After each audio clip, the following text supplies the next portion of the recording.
Podcast VL. Muy buenas a todos, a todas. Bienvenidos a este especial del podcast de la Universidad Bíblica Latinoamericana. Mi nombre es Raquel Huerta, soy estudiante de la Universidad Bíblica Latinoamericana en la carrera de Ciencias Teológicas. Y hoy tenemos un especial, hoy es 8 de marzo y eso para algunas personas va a ser mucho ruido, otras no. Bueno, ya estamos viendo a nuestra invitada, no se preocupe. Entonces, hoy nuestra invitada nos va a hablar casualmente de lo que se celebra el 8 de marzo. En muchas partes del mundo, el día de hoy, muchas mujeres salieron a las calles a luchar, a caminar, a hacer muchas cosas, ¿verdad? Y a veces no entendemos por qué, para algunas personas es más bien como muy violento, para otras es un día de celebración. Y hoy vamos a intentar hablar un poco de qué es este 8 de marzo. Bueno, es el Día Internacional de la Mujer, ¿verdad? Para esto tenemos a la profesora Elizabeth Gareca. Ella es egresada de la Universidad Bíblica Latinoamericana. Y ella ya casi nos va a contar un poquitito de su trabajo. Solo quería recordarles que si ustedes tienen preguntas, comentarios, si quieren compartir este video, si quieren darle like, con toda la libertad pueden hacerlo. Profesora Elizabeth, ¿cómo se encuentra el día de hoy? Muchas gracias, Raquel. Gracias por la invitación. Estoy muy contenta de formar parte de estos podcasts que está lanzando la VL. En esta última temporada creo que cada uno, según la temática, nos llena de emoción y nos sirve para actualizarnos. Entonces, ser parte de esta invitación me hace muy feliz. Y para hablar además de algo que me gusta y de algo que vengo desempeñando en los últimos años, así que muy predispuesta a que hablemos este, contigo, querida Raquel. Muchísimas gracias. Y usted me contaba que usted coordina algunos proyectos en Bolivia sobre este tema. Entonces, como para que la gente la conozca un poquitito, ¿por qué no nos cuenta de esos proyectos? Perfecto. Mira, si me preguntas quién soy, y yo te puedo decir varias identidades, pero una de las más importantes es que soy una teóloga feminista que quiere hacer su teología anclada a responder una realidad específica que es la no violencia contra las mujeres, siendo esta una de las realidades más duras que vamos enfrentando las mujeres. Y es así que hay una organización holandesa denominada Mensa Metemisi que tiene un programa aquí en Bolivia y ese programa tiene que ver con la no violencia contra las mujeres, ¿no? Entonces, es un programa lindo porque además de trabajar con organizaciones que son aliadas y son copartes en este sueño de la disminución de la violencia, incorpora el tema religioso, es decir, es consciente la organización de que para cambiar paradigmas, para cambiar convicciones perjudiciales a la igualdad, a la equidad de género, es necesario abordar esto en nuestras iglesias y en nuestras comunidades de fe. Entonces, de ahí que trabajar en este programa como teóloga feminista, aportando estos sentipensares desde la religiosidad, entonces es muy bueno, ¿no? Porque a veces pensamos que el tema tiene que ser abordado desde la parte legal. Y desde la parte legal muchas veces ya tenemos leyes igualitarias y sin embargo no es suficiente como para que alcancemos relaciones de igualdad, ¿no? Y de paridad en nuestro contexto. Y es que casualmente ahí iba a ser la primera pregunta. A mí ya me llama la atención porque el 8 de marzo muchas personas, muchas mujeres en todo el mundo salen a marchar. Eso nos está diciendo que entonces hay una realidad que es una realidad aquí en Costa Rica y que es una realidad en otros países de Latinoamérica, pero también en otras partes del mundo, ¿verdad? O es que se puso de moda y entonces todos lo hacemos, o en realidad va a sonar redundante, esta realidad existe. O sea, las mujeres de verdad estamos viviendo situaciones similares en todo el mundo.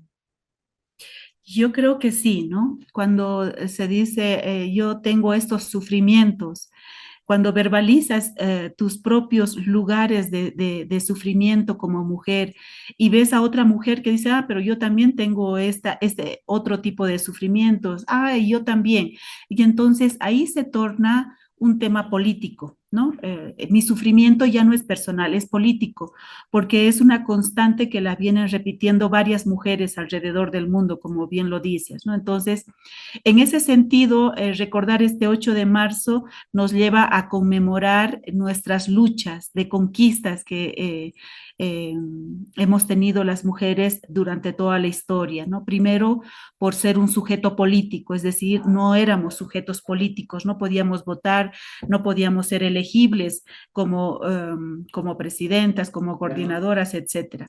Después hemos pasado a ser sujetos a nivel social, ¿no? Queremos no solamente ser reconocidas, sino también poder representar en nuestra sociedad. Y luego también esto de querer ser sujetos dignos religiosos, ¿no? Entonces, intentamos visibilizar una realidad que todavía nos falta, es decir, aquí en Latinoamérica ya tenemos leyes igualitarias, ¿no? Para varones, para mujeres. Si soy una profesora, no importa si soy mujer o varón, voy a ganar lo mismo de pronto. Pero hay otros trabajos que si voy a cosechar naranjas y si soy hombre o si soy mujer, no voy a ganar lo mismo. Y eso no está estipulado en una ley. Y sin embargo, es parte de las relaciones y de las negociaciones que vamos haciendo en lo cotidiano, ¿no? Entonces, un cosechador de naranjas no va a ganar lo mismo que una cosechadora de naranjas, ¿no? Entonces, si bien hay leyes igualitarias, todavía en la realidad hay mucho que tenemos que trabajar en la brecha de género, en la brecha de violencia, en la brecha de conquistas, en la brecha de igualdad. Entonces, por eso todavía es pertinente que las mujeres nos organicemos y sigamos demandando políticas de igualdad, relacionamientos en términos equitativos, ¿no? Entonces, no estamos en condiciones igualitarias en lo cotidiano. Entonces, cuando estábamos preparando este podcast, surgía a la pregunta, bueno, estábamos hablando de seguir la lucha, de que hay leyes, pero que no necesariamente estas se reflejaban en la sociedad, ¿verdad? Pero también quedó la duda de si al final no es querer volver la tortilla o si al final esto no es generar una guerra entre sexos. Sí. Cuando hablamos de estas demandas de las mujeres, están compiladas en las propuestas de los feminismos. Y cuando hablamos de las políticas de igualdad, estamos hablando de un feminismo eh, que es un feminismo religioso y que es un feminismo teológico, ¿no? Es decir, a quienes tenemos una fe y estamos dentro de iglesias, practicamos esto de la igual dignidad de hombres y mujeres.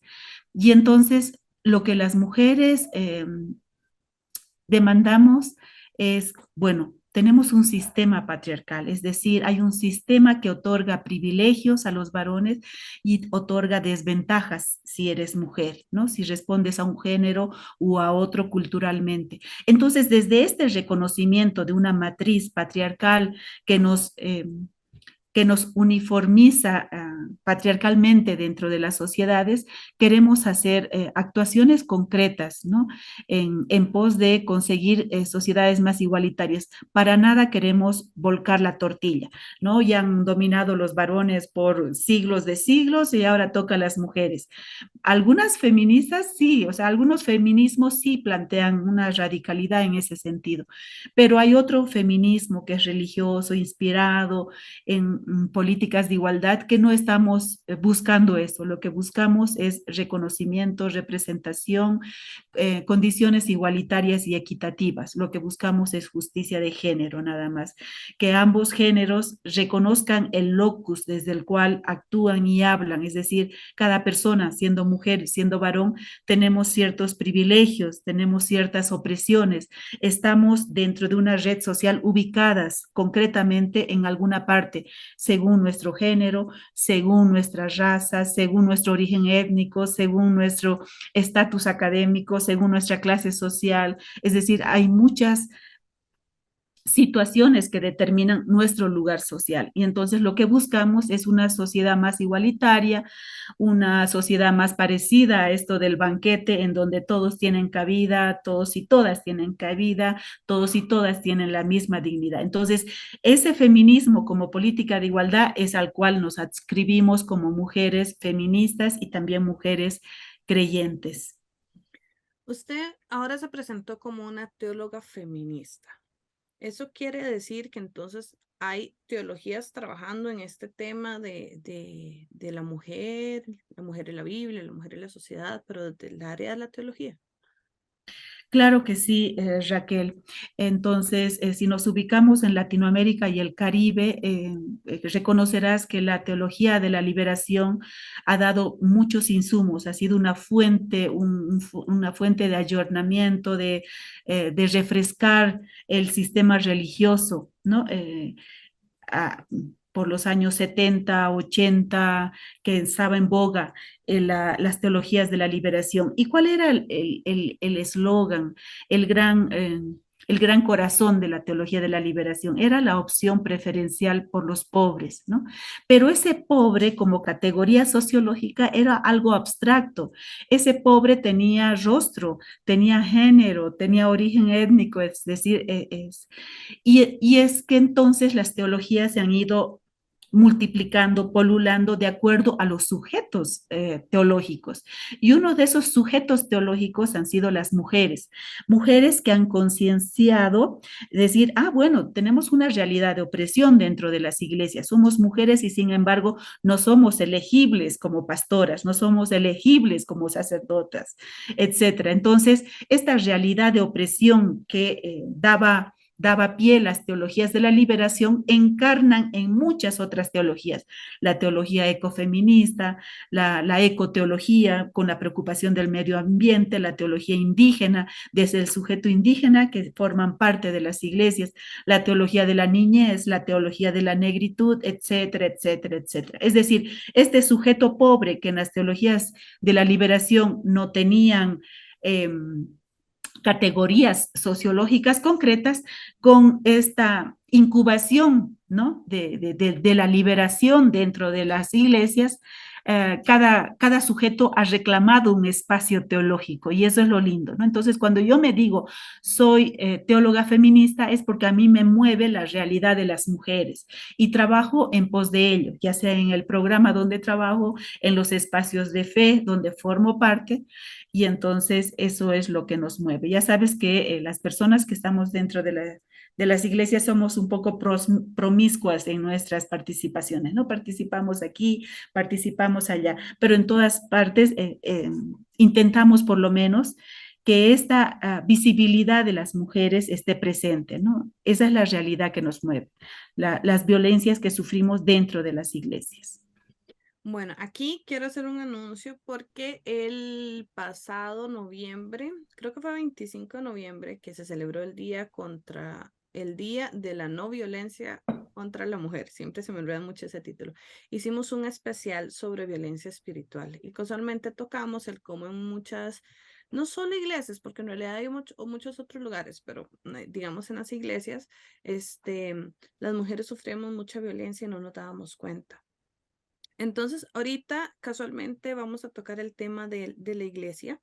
Entonces, mientras exponemos, me gustaría invitarles a todos, tanto hombres como mujeres, ¿verdad? Porque a veces creemos que esto es un tema de mujeres y en realidad no. Es de hombres y de mujeres y de todas las personas que estamos aquí, que nos cuenten si algo de lo que vamos a conversar ahorita les ha pasado a ustedes o ustedes se sienten identificados o identificadas, si conocen alguna historia de algún amigo, alguna amiga que le ha pasado en su iglesia, o que nos cuenten qué enseñan en sus iglesias, porque casualmente muchas veces, amparados en la Biblia, nos enseñan cuál es el rol de la mujer y cuál es el rol del hombre. Entonces, si ustedes tienen este tipo de enseñanzas en sus iglesias, por favor, coméntenlo ahí y nos cuentan para así darnos y nos cuentan de qué país son también, para así darnos cuenta de las realidades que existen en otras partes. ¿Está bien? Ok, entonces, ya medio dije un poquito, ¿verdad? pero yo recuerdo muchas prédicas y el famoso versículo donde la mujer debe callar. Y si tiene preguntas, que vaya a la casa y que el esposo le explique, ¿verdad? O empecemos desde el Génesis, donde se habla que la mujer fue creada desde la costilla de Adán, como diciendo, es un subproducto, ¿verdad? Este, o muchas otras enseñanzas como que el hombre es la cabeza del hogar y entonces a partir de ahí nacen un montón de enseñanzas que, que la gente dice, es que la Biblia lo dice. Entonces aquí va mi pregunta. ¿El feminismo o la teología feminista y la iglesia son cosas opuestas? ¿O en realidad hay un puente o en realidad es lo mismo? ¿Qué pasa ahí? A ver, yo creo que el feminismo, el lugar social de las mujeres, estas demandas que de pronto han nacido en ámbitos civiles, en ámbitos seculares, no ha logrado mantenerse al margen de las iglesias o las iglesias no han logrado mantenerse al margen de estas luchas sociales. Entonces ha habido porosidades desde esta conciencia de opresión de las mujeres que han ido cuestionando justamente lo que dices, ¿no? ¿Cómo es que una Biblia, que es el libro sagrado, que es el libro en donde sentimos que Dios nos habla, y a través de ese libro sagrado, a través de esos personajes que encontramos ahí, ¿qué mandatos sociales encontramos siendo mujeres y siendo varones también, ¿no? Porque hay un lenguaje retórico, pero ese lenguaje retórico, ese lenguaje bíblico, siempre va a responder a un contexto, a una coyuntura, a unas necesidades que cada autor va identificando en su tiempo y necesita como poner cierto orden dentro de las iglesias. Entonces, tú tienes mucha razón, hay una tendencia y una comodidad de las iglesias evangélicas, de la misma iglesia católica, en el sentido de que hay una tendencia a lecturas literalistas y fundamentalistas de la Biblia. Y cuando digo estas lecturas literalistas, me estoy refiriendo a que no toman en cuenta el contexto histórico, el contexto literario, etcétera, ¿no? Y si no tomas en cuenta todo el contexto en general de la Biblia, entonces estamos cayendo en este literalismo, ¿no?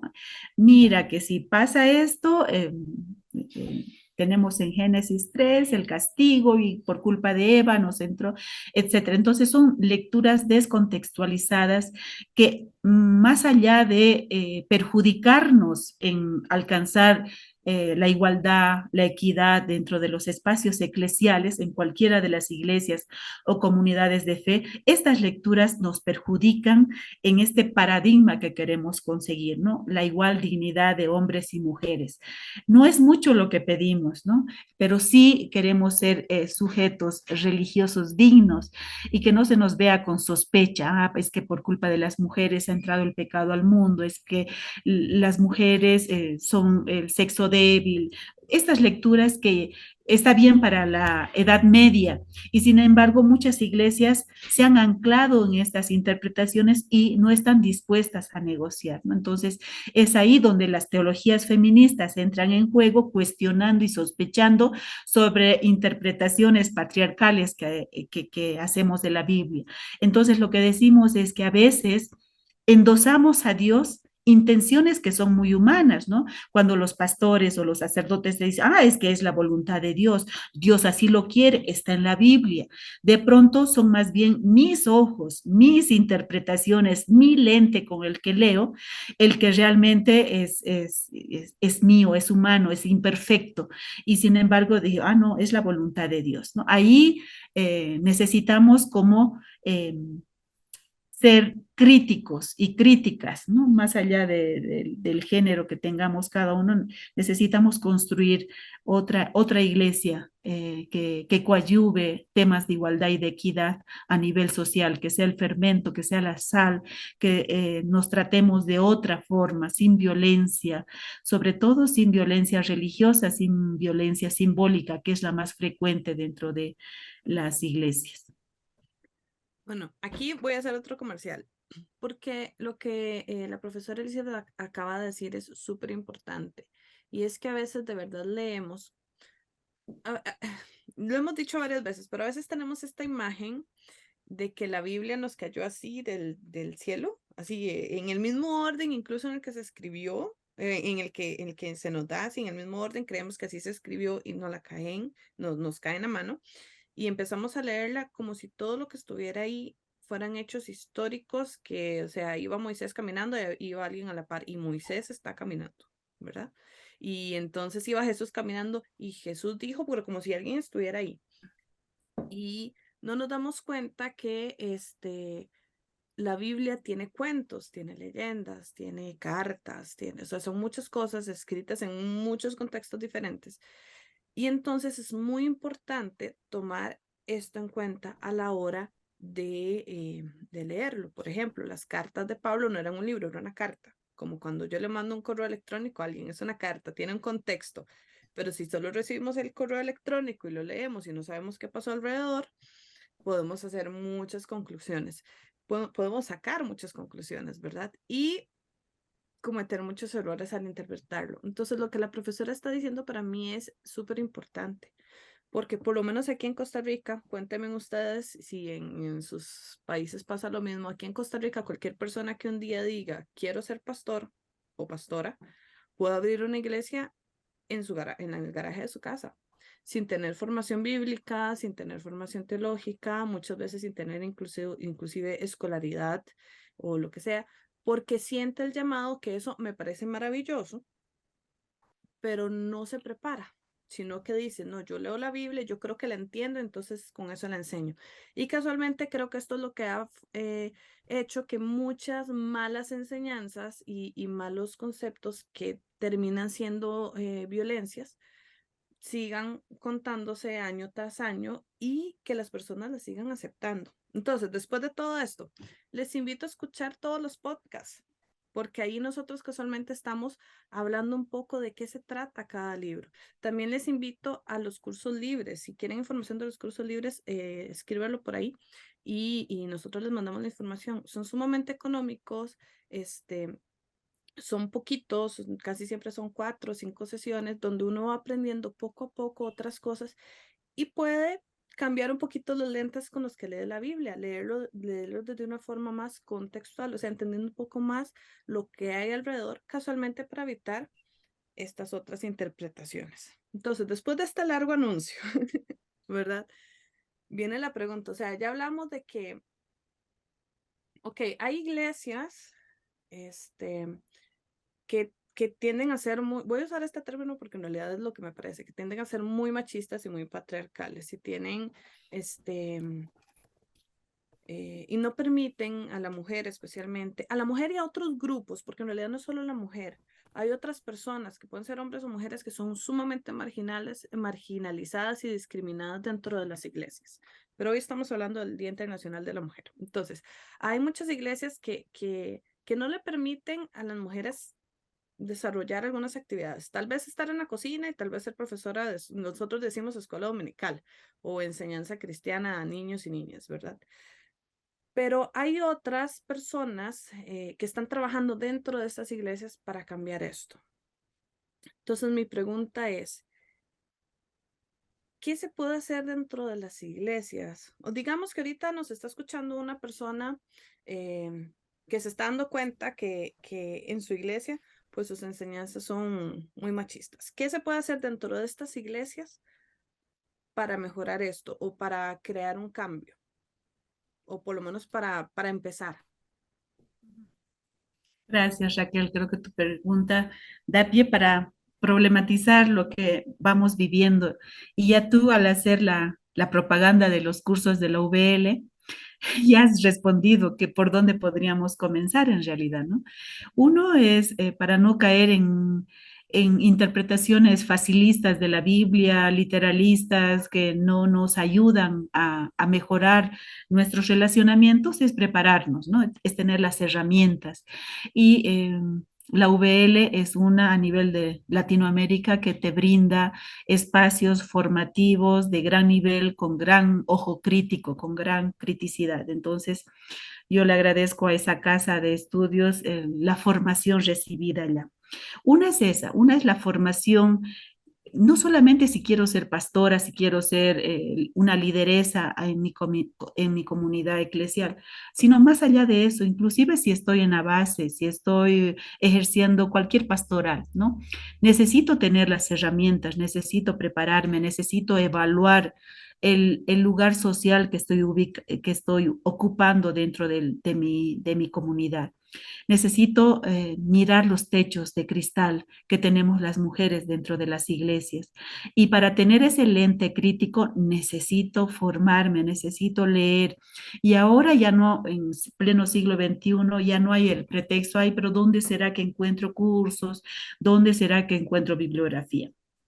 Las redes sociales, no solamente tenemos que ir a las casas de formación, sino que encontramos un montón de materiales, ¿no? Seamos hombres, seamos mujeres, es necesario plantearnos y preguntarnos cuál es mi lugar social, cuál es mi lugar eclesial, por qué ubico ese lugar eclesial, cómo puedo yo mejorar las relaciones interpersonales que yo tengo dentro de mi iglesia. Entonces, ahí me voy a dar cuenta de un sistema de privilegios como es el patriarcado, ¿no? Un sistema de privilegios. Si soy hombre, ah, caramba, puedo hasta ser fácilmente pastor. Si soy mujer, ¿qué pasa? ¿Cuáles son las trabas con las que te encuentras, ¿no? Hay una violencia simbólica, una violencia que es muy, muy sutil, muy naturalizada. Y cuando hablamos de esta violencia simbólica dentro de las iglesias, es que necesitamos problematizarlas, necesitamos verbalizarlas, esas violencias, y necesitamos transformarlas, ¿no? Primero es ser conscientes de que está ahí, ¿no? Y cuando hablamos de esta violencia simbólica, estamos hablando de ciertos códigos que tenemos los victimarios y las víctimas también, ¿no? Cuando las mujeres, porque a veces nos dicen, ah, pero es que las mujeres también nos han educado como machistas, ellas tienen la culpa. No, es que todo el mundo, hombres y mujeres, hemos sido socializados con sistemas patriarcales, entonces no somos conscientes. Cuando un meme nos dice los 3 tomos para entender a la mujer, y somos las mujeres las que compartimos ese meme, por ejemplo, ¿no ve? Entonces, ¿y cuál es el mensaje? El mensaje es que las mujeres somos muy complicadas, ¿no? Y ese es uno de los lemas del patriarcado. Como las mujeres somos complicadas, necesitamos tomos de tomos para entender por lo menos un poquito. Entonces, necesitamos tanto la víctima, las mujeres somos víctimas y lo compartimos. Entonces, ¿qué quiere decir? Que tanto víctimas como agresores estamos compartiendo los mismos códigos sociales. Por lo tanto, no estamos identificando las violencias naturalizadas, ¿no? Entonces, ¿por qué se pone en la Iglesia Católica, por ejemplo, hay un documento eclesial, Mulieris Dignitatem? ¿Cuál es la vocación de las mujeres dentro de la Iglesia Católica? Pero no hay ningún documento que diga cuál es la vocación del varón. Es decir, los varones necesitan teologizar ese objeto que se llama mujer, dónde las vamos a ubicar, qué les vamos a designar, y la designación generalmente coincide con una perpetuidad de minoría de edad. No podemos decidir, nos tienen que ayudar a decidir, nos tienen que ayudar a pensar, entonces no tenemos autonomía dentro de las iglesias. Esas son las violencias naturalizadas que tenemos que visibilizarlas, que tenemos que cuestionarlas y que tenemos que transformarlas, ¿no? Entonces, y eso nos toca a hombres y mujeres, ¿no? Tenemos que hacer carne de esta misión que no es nada fácil, ¿no? No es nada fácil porque está dentro de nuestras historias personales.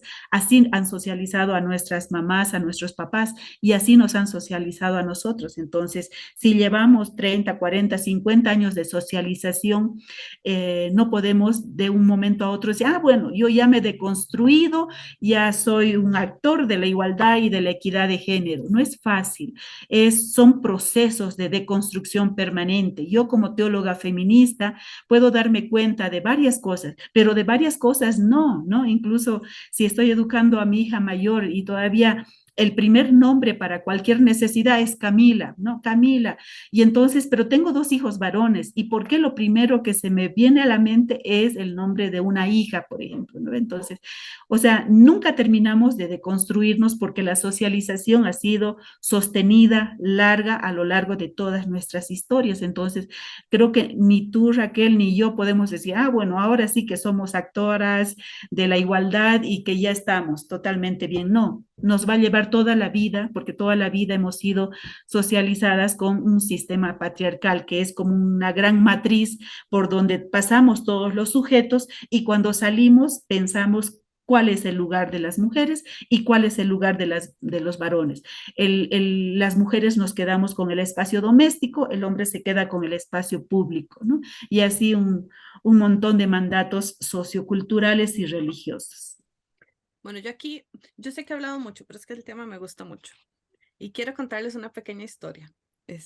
Porque ahorita que estabas dando toda esta explicación, me acordé de algo que me sucedió. Pero primero el contexto. Yo fui criada por un papá que es feminista, pero él todavía no sabe que es feminista, ¿verdad? O yo digo que es feminista porque en realidad, si yo quería aprender de construcción, él me enseñaba de construcción. Si yo quería aprender a cambiar la llanta de un vehículo, él me enseñaba a hacer eso. O sea, lo que yo quería aprender, él me lo permitía. Nunca me dijo que no porque yo era mujer. Entonces, en mi casa, cuando algo se daña, casi siempre la que lo arregla soy yo. Sé manejar todas las herramientas de construcción, por lo menos las básicas, las que no son muy pesadas, las que he querido aprender también. Sé arreglar el techo, las goteras, sabía, porque ya hace mucho no lo hago, pero sabía cambiar el aceite del carro, cambiar una llanta. O sea, me permitieron aprender esto sin decirme como, pero usted es mujer. Entonces, una vez hubo una construcción en mi iglesia y estábamos cambiando. ¿Cómo se llama tu perrito? Que ha participado mucho, Elizabeth, contame. Qué horror, Siroco, Siroco, bueno, disculpas. un saludo a Siroco. Yo le estaba contando a Elizabeth cuando estábamos haciendo esto que mis perritos participaron como en los primeros 40 minutos. Entonces, no hay problema, no te estreses. Bueno, entonces les estaba contando que estábamos cambiando el cielo raso de la iglesia porque se nos había inundado, no me acuerdo qué había pasado, y había que cambiarlo. Y pusimos unas láminas que son plásticas, que son como largas, y eso se atornilla con taladro. Casualmente llegaron unas personas a ayudarnos y era un grupo muy pequeño, eran un adulto, dos adolescentes, hombres, y dos señoras y no, y creo que solo dos señoras. Entonces las señoras se dedicaron a limpiar la cocina y a hacer otras cosas, y los varones se encargaron de la construcción. En eso mi papá, algo le pasó y me dice, Raquel, no puedo seguir, tengo que salir, siga usted poniendo el techo. Entonces agarro el taladro, empiezo a subir la escalera y los tres varones que estaban ahí se empezaron a reír porque creyeron que era broma. Y yo los volví a ver y yo les dije, yo sé usar un taladro, o sea, desde pequeña sé usar un taladro. Y lo malo para mí era que me cansaba los brazos porque son pesados, pero iba lento, hacía mucho que no lo hacía, pero lo hice, puse las láminas y ellos se dieron cuenta que sus risas me incomodaron mucho. Y son personas que yo quiero mucho. Pero esto mismo sucede en otros lugares. Ellos por lo menos se sintieron incómodos. Hay muchos otros lugares donde no solo no te permiten hacerlo, sino que se vuelve un chiste, como si el hecho de ser mujer te impidiera hacer algo. O sea, yo no entiendo de dónde sacaron la idea de que nosotras no podemos hacer cosas. También tenemos brazos, también tenemos piernas. Algunas mujeres son más fuertes que otras. O sea, desde la parte física, yo entiendo que hay ciertas diferencias. Aún así, hay hombres que no son fuertes. Hay mujeres que somos más fuertes que ciertos hombres, pero eso no se ve ni se dice. Entonces, si ustedes tienen historias así, cuéntenos en los comentarios. A mí me encantaría que este podcast así estuviera así como, sí, a mí me pasó y esto, y me encantaría para que nos demos cuenta que esta realidad no es una realidad que nos pasa a poquitas. Es una realidad que nos pasa a muchas personas. Y bueno, y en este caso a muchas mujeres, ¿verdad? Entonces, para contarles una pequeña historia, pero de esas hay un montón y yo estoy segura que, profesor, usted también debe tener un montón y las personas que nos están viendo también deben tener un montón. Bueno, Pero si puedo abonar ahí dale, dale. a lo que mencionaba Raquel, aquí en Bolivia hay un colectivo de mujeres que es Mujeres Creando. Y este colectivo habla mucho del feminismo intuitivo. Yo estoy segura que tu papá no se decía, de pronto no se decía, yo soy un hombre feminista, pero es decir, todo hombre y toda mujer que ha salido del estereotipo del lugar que le correspondía, se dice, bueno, aquí desde este colectivo que estoy mencionando, la autoría es un feminista intuitivo o intuitiva, una mujer humilde que ha sido abandonada por su esposo, que ha sacado adelanto 3, 4 hijos, que los ha sacado profesional, no se denomina como feminista y sin embargo ha roto el molde cultural al hacerse cargo y estar al mando de un hogar, ¿no? Con este rol que normalmente le correspondería a un varón. Es decir, hay un feminismo intuitivo, es decir, eh, la sociedad me manda que yo sea esto, que yo haga esto, que yo eduque a mis hijos esto, pero yo no, yo pienso que puede ser de esta otra forma. Si nos hemos educado y han transgredido, como tu padre lo ha hecho contigo y con algunas otras que tenemos historias más o menos parecidas, entonces hablamos de un feminismo intuitivo, es decir, hay algo que no está bien. ¿Por qué? Entonces hemos ido cuestionando y hemos dicho, pero ¿por qué esta desigualdad en los roles que desempeñamos? ¿No? Y entonces este feminismo ha ido actuando para que nosotras, mujeres del siglo XXI, hayamos pasado por aulas universitarias, estemos con igual preparación que los varones, etcétera. Es decir, ha habido mucha lucha poco reconocida de nuestros padres, del espacio cotidiano también, ¿no? Y a esto denominamos como feminismo intuitivo. Yo creo que también se le da una mala fama al término feminismo. O sea, a veces la gente llega y dice, es que ella es feminista y lo consideran algo malo, porque no lo entienden, no se entiende. Entonces, muchas veces yo le digo, papi, es que usted es feminista, y él me dice que no. O sea, pero yo veo sus acciones y él tiene mucho de feminista, pero tal vez el término o lo que la sociedad Sí, nos ha dicho que lo que es el feminismo, que no es lo mismo, no es lo contrario a machismo, que eso es a veces lo que se siente, no es eso, va más allá. Entonces yo creo que tal vez el término feminismo muchas veces asusta a las personas porque no se entiende qué es, o no se entiende, y además que hay muchos también, ¿verdad? Entonces exacto. meterlos todos en una misma canasta también cuesta un poco, ¿verdad? Uh-huh.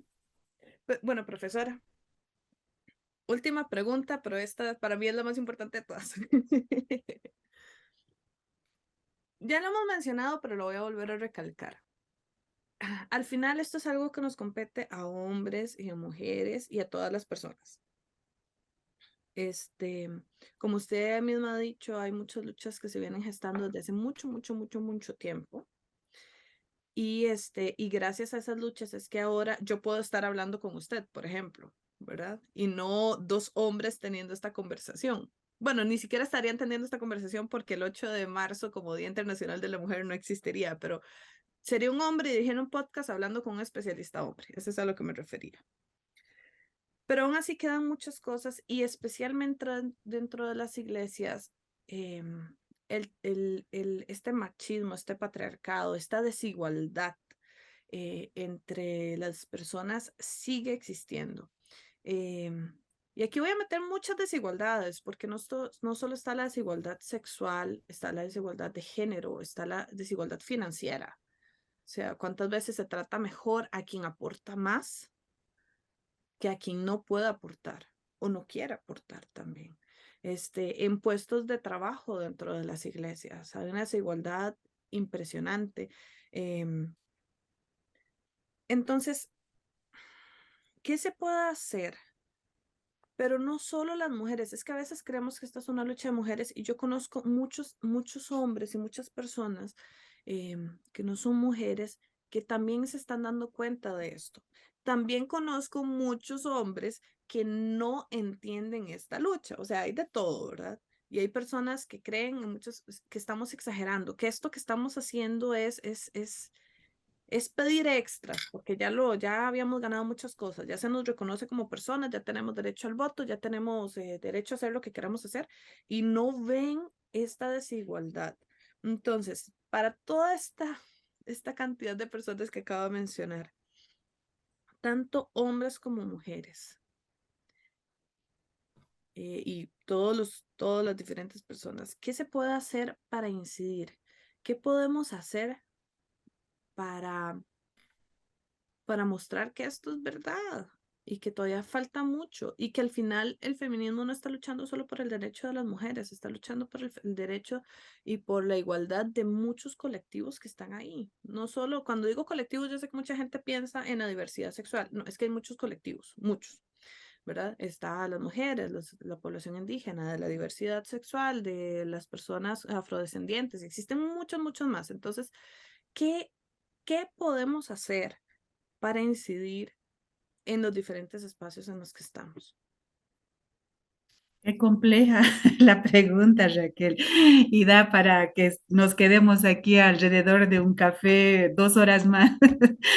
Pero a ver, un poco jalando de lo que veníamos hablando, ¿no? De este estigma que tiene el feminismo en lo social y que pensamos con la etiqueta de que es ideología de género y esto viene desde las iglesias, esta...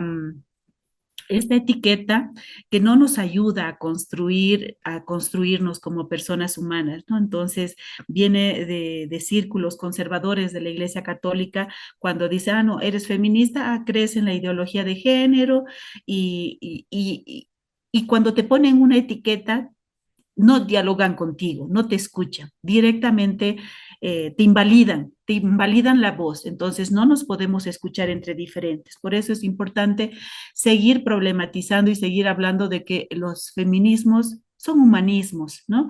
Es decir, no estamos de acuerdo con que el hombre sea el ser universal desde el cual se hable. La antropología tiene que ser diferente, la antropología de nuestras teologías tiene que ser amplia, más allá del binarismo. Y tenemos que decir que lo que tú has dicho, ¿no? Feminismo no es lo contrario que machismo, lo contrario de machismo sería embrismo, ¿no? Feminismo es un reconocimiento a todas las luchas de las mujeres a lo largo de la historia, tratando de conseguir cosas que no tenían, ¿no? Y lo han ido consiguiendo y nada nos ha sido regalado, nada, ¿no? Entonces, ni siquiera el voto ha costado mucho sacrificio de muchas mujeres. Entonces, ¿cómo no reconocernos feministas en el siglo XXI si el feminismo nos ha dado pie a que nos formemos, a que votemos, a que seamos sujetos con derechos hoy en día? Eso por una parte. Por otra parte, es importante cuestionar. Somos mujeres de fe, somos teólogas, somos pastoras, somos lideresas, somos estudiantes y no queremos perder la fe, queremos seguir en nuestros espacios eclesiales, queremos seguir en nuestro activismo por mejores condiciones para las mujeres. Entonces yo creo que podemos ser mujeres feministas y mujeres que están inmersas dentro de las iglesias. ¿Y por qué logramos esto? Porque eh, pienso que esta fe del movimiento de Jesús, del banquete para todos y todas, de la igual dignidad, es la utopía que tenemos, ¿no? Entonces, tenemos que ir viviendo una utopía de decir, esto es lo que buscamos. Por supuesto, no lo vamos a conseguir. Ojalá que nuestros hijos, nuestras hijas, ah, vivan en condiciones más igualitarias, eso ya sería un gran poroto en esto de conseguir conquistas sociales, eclesiales, ¿no? Para las mujeres. Pero uno es cuestionar el lugar social que estamos ahorita. Soy hombre, soy mujer, soy joven, soy viejo, soy de tercera edad, entonces ese lugar social lo voy a cuestionar, porque ese es el locus desde el cual hago yo mi teología, desde el cual yo tengo fe, ¿no? Eso por una parte. Por otra parte, es importante ir deconstruyendo, ¿no? Las mujeres somos mamás, somos comadres, tenemos una amiga, ir hablando de estas cosas, de estas desigualdades, ir frenando los chistes machistas, sexistas, ir cortando estas cadenas cuando tenemos la posibilidad de compartir algo sexista, decir, no, esto no me conviene. Y en muchos casos nos toca hacer las, las aguafiestas, decimos aquí, ¿no? O sea, si hay un chiste y está encendido en donde las mujeres estamos como chismosas, como huecas, como vacías, como coquetas, etcétera, porque así son los chistes sexistas.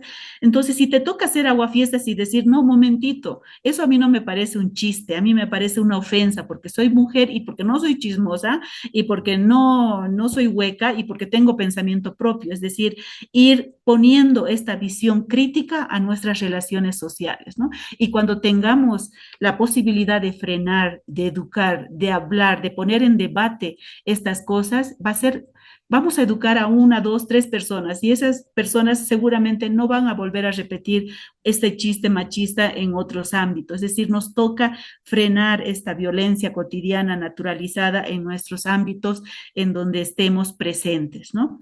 La otra es identificar todos los techos de cristal que tenemos las mujeres dentro de las iglesias, ¿no? Y denunciar, ¿no? Denunciar, porque estamos viviendo algunos kairos a nivel eclesial. Por ejemplo, en la Iglesia Católica estamos viviendo el sínodo de la sinodalidad y ojalá este sínodo realmente sea una oportunidad, un kairos, para que se les dé más oportunidades de participación y representación a las mujeres. Ahí sí va a estar aleteando la ruaj de Dios, ¿no? En la medida en que realmente toda la iglesia, cuando hablo de iglesia, hablo de la jerarquía, se dé cuenta de que no puede seguir adelante sin la mitad mundial de las mujeres, ¿no? La mitad de toda la iglesia. Entonces, no pueden seguir decidiendo por nosotras, no pueden seguir hablando por nosotras. Nosotras hemos ganado este espacio de ser sujeto teológico, de ser sujeto religioso y por lo tanto ya no queremos más voceros que tomen la voz por nosotras. Queremos que se nos reconozcan a las mujeres como diversas,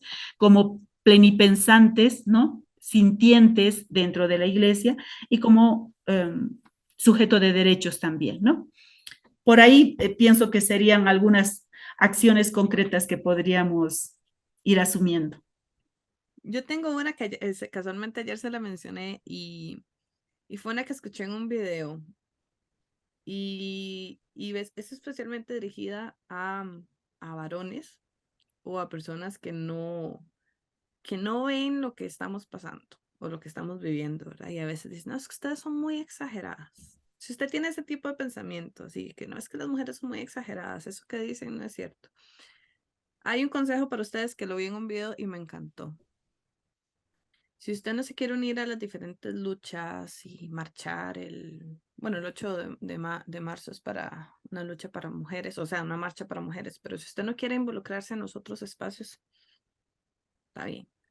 Pero cuando nosotros le contemos que nos suceden cosas, que de verdad hay muchos feminicidios, que de verdad este, se siente muy feo y uno se siente muy violentado cuando va por la calle y te gritan cosas, que de verdad da miedo caminar en la noche y que te pase un hombre a la par o que venga, que la calle esté muy sola y que venga una moto. Y que uno siente que se le para el corazón, que de verdad es triste y es deprimente cuando en algunos espacios, especialmente en las iglesias, no me permiten hablar o no me permiten pensar bueno, pensar sí, porque no lo pueden evitar, pero no me permiten decir lo que estoy pensando porque soy mujer. Cuando contemos esas cosas, lo mejor que ustedes pueden hacer es creernos, no decir que somos unas exageradas. Tal vez ustedes no lo ven, tal vez ustedes no lo viven, pero muchas de las mujeres, y espero que todas las que estén escuchando esto estén haciendo así, como le está haciendo ahorita la profesora Elizabeth, porque es una realidad que vivimos todas, no es exagerada. Entonces, cuando nosotros se las contemos, no crean que estamos locas, no lo estamos. Créanlos, les aseguro que esa acción puede mover mucho. Entonces, bueno, profesora, ya con esa, créanos, con esa nos vamos. Le regalo un momentito para que se nos despidan de todas las personas que nos están viendo. Y recuerden que nos pueden saturar de mensajes que nosotros no nos vamos a enojar. Profesora. Gracias, Raquel. Me he sentido muy a gusto compartiendo nuestros sentipensares respecto a esta realidad de las mujeres. Y ese sentirse a gusto es porque podemos hablar libremente, sin miedo, como bien lo has dicho, podemos escucharnos estas indignaciones que tenemos las mujeres. Y cuando es una indignación personal de muchas mujeres, es una indignación política. Y cuando hay una indignación política, eso nos está mostrando el camino que algo no está bien, que algo no huele bien y por lo tanto tenemos que cambiar. Y esta tarea no es solamente de las mujeres, es también de los varones que cuestionen sus lugares de privilegios, que cuestionen sus lugares de opresiones, cuando hay una masculinidad hegemónica que también les oprime a ellos, ¿no? Entonces, nada, están ahí lanzadas los desafíos personales y sociales para cada uno de quienes nos han seguido en este podcast. Espero que podamos llegar a mucha gente. Felicitar nuevamente a esta iniciativa de la UBL de ir poniendo en debate estos temas de interés público y que este 8 de marzo sea un 8 de marzo con menos miedo, con más fuerza de nuestras luchas y ojalá que año a año con más igualdad y equidad de género. Muchísimas gracias, les mando un fuerte abrazo a toda la UBL, esta mi gran casa también. Gracias, Raquel. Muchísimas gracias, profesora. Un placer poder conversar con usted. La verdad es que lo disfruté mucho. Y a todas las personas que nos están viendo, muchísimas gracias por estar acá. Si les gustó este podcast, por favor, compártanlo. Compártanlo a la gente de su iglesia. Sería tan interesante que muchas personas en nuestras comunidades de fe escucharan este tipo de información, por lo menos para sembrar ahí una semillita. Uno no sabe si esto puede ser el inicio de un gran cambio. Entonces, muchas gracias a todos. Nos vemos en la otra. Este fue un especial. Recuerde que los ciclos normales salen cada 2 semanas, los días sábados a las 5 de la tarde en las diferentes redes sociales. Muchas gracias a todos, a todas y nos vemos en una próxima.